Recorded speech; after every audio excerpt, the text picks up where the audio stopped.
Hello guys, welcome back. Today I'm coming back with a new recipes. That is Gobi Manchurian, and guys, it's very delicious in taste and you should surely try it your home. I did houjarage. I recipes ingredient changma mayam da hajarage.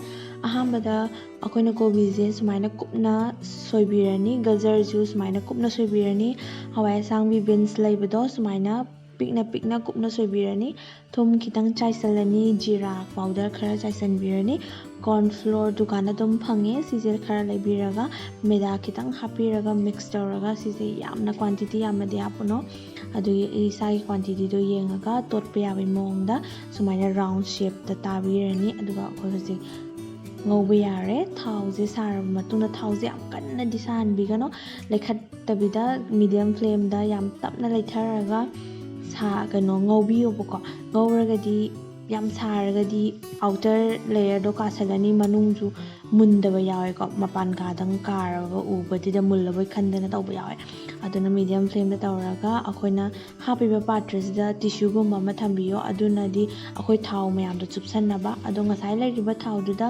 हुजि gravy ओइना सेमनबा ready तौजरे चनमजे फजना piece नाइना कपिरनी अदुगा तिलहौजु सुमाइना सिगी शेप्स दा कपिरनी कैप्सिकम खरा हापिरनी अदुगा अखोइ हुजि sauce मैम हापनी अहमदा soya sauce chili sauce or tomato sauce that you love. Okay, अखोइना पामजबा मतुंग इना अखोइ दम हापे आई टोमेटो सॉस की क्वांटिटी ना खितंग हेलनिंगे हायरजो कैसु कायदे फजना हापिरनी अदुगा अखोइ कनो तौरनी इसिंग हाइबिरगा साबुंग तौरप मतंगदुदा अखोइना इसिंग खरा साबुंग तौब इसिंग दा अखोइना ngसागी corn flour दो हाइपेट मिक्स तौबिरनेबको अदुगा हाइबिरनी ग्रेवी खितंग ओइनबा नंग लाउनबा अदुगा अखोइ सि सवलबा मतुंगदा ngसागी अखोइना सेमगिबा मंचूरियन दो सिदा hapjaraga sawalani. So guys, it's ready.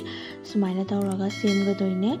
So guys, if you love my video, please subscribe and do support me. I'm coming back with more videos.